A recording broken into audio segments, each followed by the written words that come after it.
what days are the best days out of the whole whitetail rut to be spending your time in the tree stand in your favorite rut funnel. That's what we're going to be exploring in this video. And I'll actually show you guys what 12 years worth of trail camera photos and data have shown me. I've cataloged it all into an Excel spreadsheet that maps the bell curve of that peak daylight activity for the older age class bucks, and I'll be showing you guys that in this video.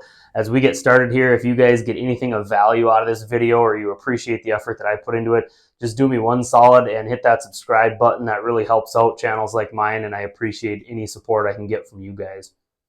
So to kick things off here, I have been keeping track of and cataloging and storing all of my trail camera photos since all the way back in 2012. The photos that I'm using in today's video that I'm going to be talking about all came from whitetail rut funnels on public land. So all of the food plots that I put in, I don't use any of those photos. Even my dad owns some land where we do some food plots. I don't use any of those trail camera photos that are on a food source, like a food plot or something like that. I just think that skews the data and kind of spins things in a different direction than what I'm looking for in this video. The point of what I'm doing in this video and with this exercise of studying all these photos and compiling them is to understand what days during the whitetail rut are your best, is that peak daylight movement. You know, when, if you're going to be on stand, when are you going to maximize your time on average, year in and year out, maximize your time to be logging hours in a remote rut funnel. And maybe it's not even remote per se, but just a rut funnel that's not directly impacted by a bait pile, a food plot, or even directly linked to an ag field. All of the cameras and photos that I took from them are going to be in locations like alder and willow swamps, swamp islands, various rut funnels, conifer islands, different things like that out on public land. So I wanted you guys to have kind of the basis and the background for what types of areas and where my deer stands are at that I'm targeting this video towards. The other part of this is any trail camera photos that I've gotten over the last 12 years, I got rid of all the nighttime photos. So any photo taken outside of legal shooting hours, I just set it off to the side and I didn't count that as part of this study that I did. And then also I got rid of all of the yearling buck photos. So why did I do that? I just wanted the focus of this video and this effort that I'm doing to be on older age class, daylight bucks. What days during the rut are they up on their feet and cruising the most so that I can maximize my time on stand. You know, I do work a day job, and so I do have to request time off and vacation to go deer hunting. And luckily I have a really flexible employer and I can do that, but it's still a game of trying to get that centered on the best time of the year to be out in the woods. You know, where I'm at in northern Minnesota, there's been some studies done on this, but the rut, or at least the peak conception date for when does are bred, that bell curve stays the same every year. It happens on the same dates every year. So when I say, you know, when is the rut, I don't actually mean that it's going to be different timing year to year. That peak conception date never changes. And in my neck of the woods, I've seen a couple different reports on this actually, but it's that November 11th, 12th, 13th. Those are the top 3 days for conception dates here, at least where I'm at in northern Minnesota. So depending on where you are in the country, it's going to be different. But and that stays the same every year, whether it's hot, whether it's cold, whether it's rainy, whether it's snowy, it doesn't matter. Those does are going to be bred at the same times each year.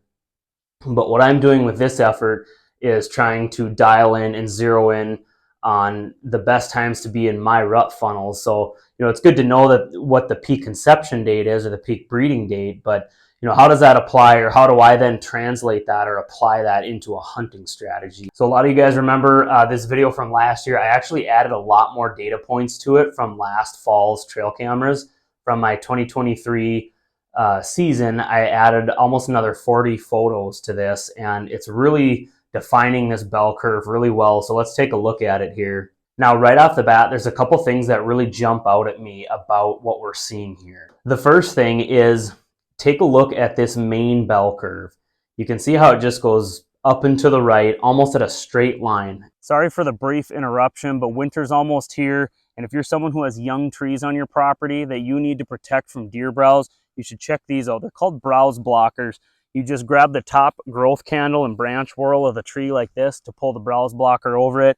You clip it on, then you leave it like this through fall, winter, and spring. After spring green up, take the net and clip off and save them, because you can use them multiple seasons as this tree grows taller. This tree won't get browsed as long as this net is on it. If this is something that you think could help you out this year, you can check them out at browseblocker.com. And when you go to checkout, say that you saw this on YouTube, and my dad will throw in 10 free browse blockers and clips on top of whatever you order. It's going straight up. So again, each bar represents a certain number of trail camera photos that have been taken over the past 12 years on my cameras that got tallied on that date. And just to give you guys a sense of scale, there's about 350 photos in here over the past 12 years. So again, if this is just one sighting of a buck, I put one tally down. So if I got 15 trail camera photos of a buck on the same day of the same buck, I didn't put 15 entries in, I just did one. But I just wanted to give you guys a sense of scale on this, roughly how many photos there are here. So the first thing that jumps out at me is just that incredible rise upward in activity. Again, that daylight, older age class buck activity almost goes straight up all the way up to November 9th. And why is that so interesting to me? Well, I just talked about peak conception dates, peak breeding dates of November 11th, 12th, 13th. It's amazing how that buck activity is just shooting up and to the right. And the minute we hit that peak breeding, it just falls off a table. And it really drops off and decreases. Now, does this mean that you shouldn't hunt in the stand November 11th, 12th, 13th? No, of course not. Understand what you're looking at with this data. So when I run my trail cameras, a lot of times there is a little bit of a delay set between photos. So my theory as to why this goes so high, so fast, all the way up to November 9th, that activity increase, and then shuts down, is because there are a lot of instances where in past years, my trail camera photo probably took a picture of a doe on those dates, say November 11th, 12th, 13th, and beyond. If the doe walked in front of my camera first, my camera took the picture of her, and if there was a buck trailing her, if she was in heat or in estrus, maybe I didn't get a picture of the buck. So it never got recorded on this spreadsheet. So we gotta understand what we're looking at here and make sure we're using the information wisely. But to kind of flip it around and think about it backwards, what this graph here, this bell curve is showing us is this is really when solo bucks are out cruising, looking for their first estrus does. So when that buck is alone, he's walking in front of my camera first and getting his photo taken. And that's getting recorded on this bell curve. But once he's on a doe, that's where we're seeing that sharp decline in my graph here. So that's really interesting to me, and that could help you tailor which stands you want to sit and when. As we're leading up from ramping up out of late October into early November, you may want to focus on more of that true rut funnel where you're just hoping to get a buck who's going from doe group to doe group, going cross country, point A to point B, and you can intercept him somewhere. That's how I think of it. Then as we get into that November 9th, 10th, 11th, 12th, 13th, 14th, so on, I try to think about getting on does themselves. What stands of mine are right in that bedding area or in a rut funnel type area where I frequently see does for whatever reason, a geographical feature, a road, something that diverts deer activity around this point. But I try to get in and around the does once I move into that peak breeding stage. The other part of this graph that really jumped out at me that I found really interesting was you can see right here, there's a little blip like in mid-October.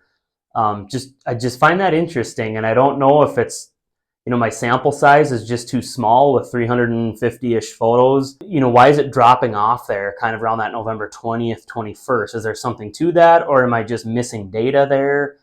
I find that interesting because then on the other side of the main bell curve, if you look over here, like in late November 19th, 20th, 21st, you see that same little blip, that little kind of mini peak out here in late November. Really interesting.